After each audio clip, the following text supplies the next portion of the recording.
this plate, I use dark to light technique because dark to light technique is my favorite also.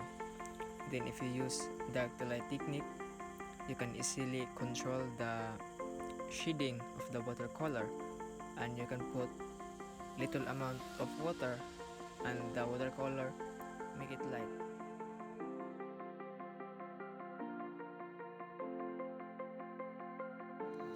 A demonstration of 8 watercolor techniques. The first one being a single color wash. I used a wide brush and painted it horizontally until all the area is covered, creating a flat block of color. The second is a graded wash.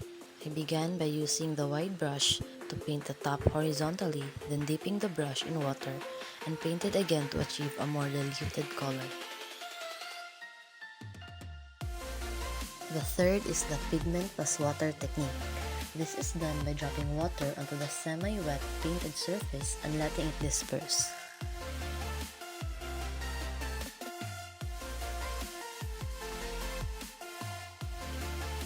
Fourth is using salt to add texture. When the area is still somewhat wet, salt is added to achieve a desired result. The fifth and sixth technique is positive space and negative space.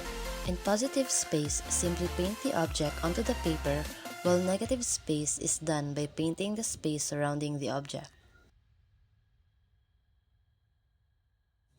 The seventh technique is lifting out.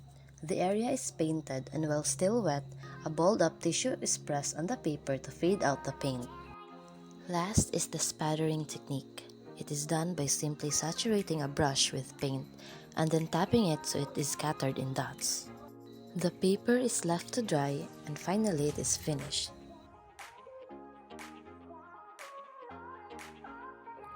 Okay, this is my sketch, and then right after, I started to start rendering it with watercolor. And the first technique I used is the wet and wet technique with less pigment and more water, so started with warm color.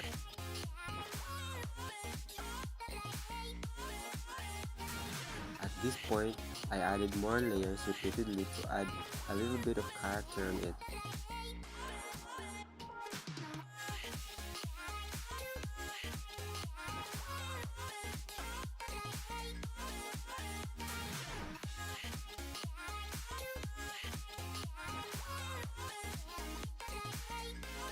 At this point, I started to add layers with more pigment and less water to have much darker values.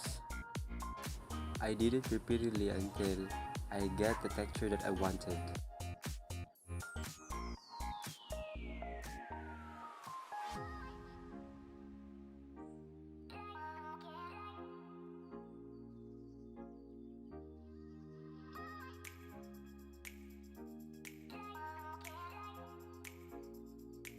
I added shadows and I use white pen because I don't have masking fluid for the highlights, and here output.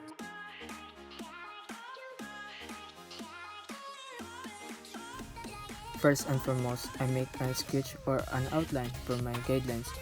Then I use dry and dry technique and layering watercolor as my one and only favorite technique. In terms of layering watercolors, I do first a light color as my base, then I'll wait until it dries.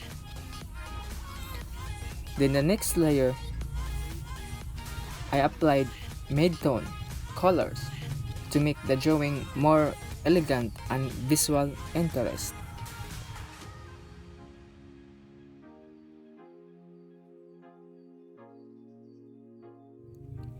On the third and the last layer, I applied the dark values on the drawing, and I put some details to make the drawing more realistic.